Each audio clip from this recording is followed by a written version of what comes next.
तीनों कानूनों पे थोड़ी सी बात करने की कोशिश की है। पहुंचना भी मेरा संयोगवश था, मुझे पता भी नहीं था यहाँ धरना चल रहा है या किस तरह। मैं आज गुड़गांव आया हुआ था, तो मैंने सोचा कि मैं जाते हुए आज किसान अन्नदाता इस देश का उसकी वजह से जिंदा है, तो मैं जाते हुए आज टीकरी और सिंगू बॉर्डर पे उनकी हाजिरी भर के जाता हूँ। मैं उनसे मिल के जाऊँगा, देखेंगे उनके जोश क्रोश हमें भी जोश देता है थोड़ा सा। तो यहाँ क्या मैं किसी से बात कर रहा था, उसने कहा जी यहाँ धरना चल रहा है इस रास्ते में। तो मुझे लगा कि मुझे इन अन्नदाताओं की हाजिरी लगानी चाहिए, उनसे बात करनी चाहिए, देखते हैं उनमें क्या जोश है। हम लोग संविधान के लोग हैं, हम कानून की बात करने वाले हैं और कानून ही हमारा पेशा है और इसी से हम खाते हैं। हम दो ही चीज़ें खाते हैं, या कानून से कमाते हैं और इसका इंसान का पैदा हुआ, इस किसान का पैदा किया हुआ अन्न खा रहे हैं। तो उस सिचुएशन में हमारी जिम्मेवारी बनती है कि हम इन लोगों के दुख दर्द को कम से कम, यदि हम उसको सुधार नहीं सकते, कर नहीं सकते, तो उसमें हिस्सेदार तो बने या उनके बारे में बात करें। तो इसलिए तो मेरा आना हुआ। अब दूसरी बात, अगली बात होगी कि इन कानूनों में क्या खामी, क्या चीज़ है। मैंने यहाँ भी अभी बात करते हुए भाइयों से कही कि अब इसेंशियल कमोडिटीज सर्विस एक्ट है। उस इसेंशियल कमोडिटीज सर्विस एक्ट में ये क्या चीज़ थी, वो आज से 50, 60, 70 साल पहले जब बनाया गया था, तो उसमें क्या था? उसमें यही था कि आप स्टोरेज नहीं कर सकते, आप 5 लाख टन दाल नहीं रख सकते, आप 2 लाख टन फलां चीज़ नहीं रख सकते। मतलब जो भी इसेंशियल कमोडिटीज में आती है, वो क्यों किया गया था कि जखीरेबाजी जो होती है, जो आदमी इकट्ठा करता है, होर्डिंग करता है, वो किस लिए करता है? कोई आदमी 50 बोरी गेहूं को क्यों घर में रखेगा कि महंगी हो जाएगी तो बेचूंगा। तो यदि यही चीज़, हमें तो 2 रुपये बचेंगे, 5 रुपये, 10 रुपये महंगी बचेंगे, 100 बोरी वाला कितना कर लेगा, कितनी महंगाई बढ़ा लेगा। यदि उसके पास ये पावर हो कि वो 50 लाख बोरी इकट्ठी कर सकता है, वो 2 करोड़ बोरी रख सकता है, तो वो तो होर्डिंग करेगा। होर्डिंग किस लिए करेगा? जिस आदमी ने इतने बड़े गोदाम बनाए, इतना कुछ किया, उसने मुनाफा कमाने के लिए बनाए हैं ना। तो जो आप लोग उनके मुनाफे की बातें कर रहे हो, उसको किसान के भले के साथ क्यों जोड़ रहे हो? आप उनका मुनाफा करने चाहते हो, बोलो। उसको आप इस पुड़िया में डाल के बताना चाह रहे हो कि ये जो हम कर रहे हैं ये किसान के भले के लिए। किसान का भला इस चीज़ में है कि आपने एक एमएसपी तय की हुई है, आप उस एमएसपी पे किसान जितना भी मर्जी पैदा करे वो आप जो है ना हमारे से खरीद लो, फिर उसको बिना मंडी के बेच दो, मंडी में बेच दो, आप उसको बेच दो, उसको स्टोर कर ले। हमारा पहला जो काम है वो आप करिए। हमने उत्पादन किया है, हमने पैदावार की है, हमें उसका उचित मूल्य दे दीजिए। और आप वो कह रहे हैं दूसरी बात कि ये कॉन्ट्रैक्ट फार्मिंग से इसको फायदा हो।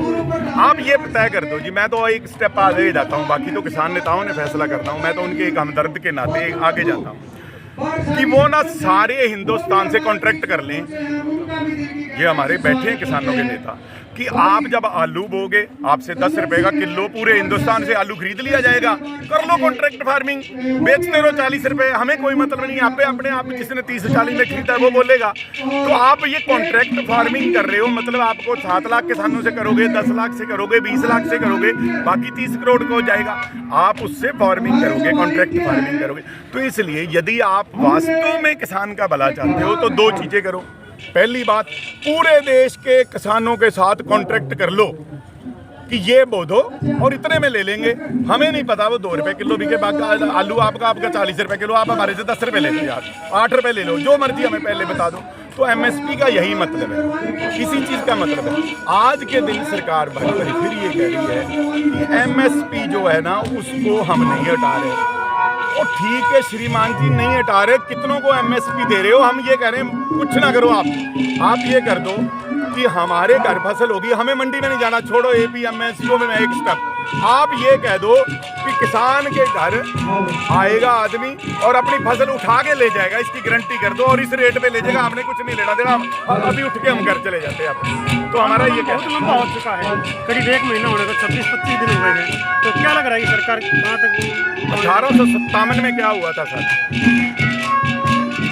आपसे पूछ रहा हूँ। 1857 में क्या हुआ था? लोगों ने कहा था अंग्रेजों भारत छोड़ो, और 90 साल बाद गए थे और कई जलियां वाला बाग हो गए थे। तो लड़ना छोड़ दे, आंदोलन लंबा हो जाएगा। लोग नहीं छोड़ते सर। ये तो मैं आपको छोटा सा एग्जाम्पल दिया। जब हमें आज़ादी चाहिए, गरीबी से हम मुक्त होना चाहते हैं, हमें अपनी स्वतंत्रता चाहिए अपने भाव तय करने की, ठीक है। हमें चाहिए कि हम जो पैदा करते हैं उसकी कोई कीमत हम तय करें। और पिछले 1000 सालों से कोई और तय करता आया है, तो कुछ दिन तो लगेंगे, इतनी जल्दी वो नहीं छोड़ेंगे। अब आंदोलन लंबा ही चलेगा? नहीं, मुझे आंदोलन के बारे में मैं नहीं कह सकता लंबा चलेगा कि छोटा चलेगा। मेरा ये कहना है कि किसान में इतना जज्बा है, जो एक बीज बोने के बाद 6 महीने इंतजार करता है ना, ये फसल बड़ी होगी तो मैं काट लूंगा, उसको नहीं आप हरा सकते। उसको टाइम कुछ नहीं कहता। वो नहीं है कि आज आपने वोटिंग मशीन में डाली है वोट और कल मेरा रिजल्ट निकले, उसको नहीं जल्दी होती। तो इसलिए वो लड़ने के लिए यदि आया है, यदि उसको तकलीफ है, मुझे नहीं पता, मुझे लगता है कि उसको तकलीफ है।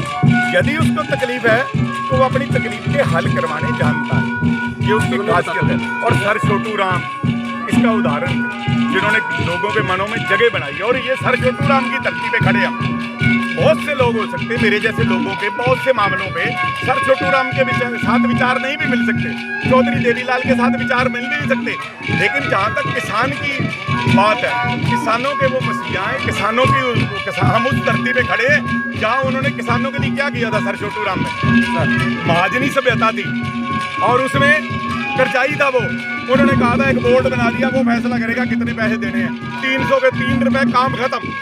तो वो किसान है, उस धरती पे खड़े हो आप। तो ये धरती जो है ना, रंग लाने वाली धरतियाँ हैं। यहाँ पंजाब और हरियाणा के किसान खड़े हैं, जिन्होंने लड़ाइयाँ लड़ी, जो देश के लिए कुर्बानियाँ करी, जिन्होंने देश बनाया। अब वो कम से कम ये तो चाहते हैं कि ये देश में हमारा जितना हिस्सा है उतना सम्मान, इज्जत। जब इस देश को सम्मान चाहिए, इस देश को इज्जत चाहिए, इस देश को हमने आसमान पे लेके जाना है, तो देश की जनता को धरातल में रख के देश को आसमान पे नहीं ना ले जा सकते। हमें भी थोड़ी थोड़ी इज्जत दीजिए, हमें भी आगे लेके जाइए, हमें भी ऊपर उठाइए। हम भी आपके साथ हैं, हमारे बिना देश नहीं है। ये दोनों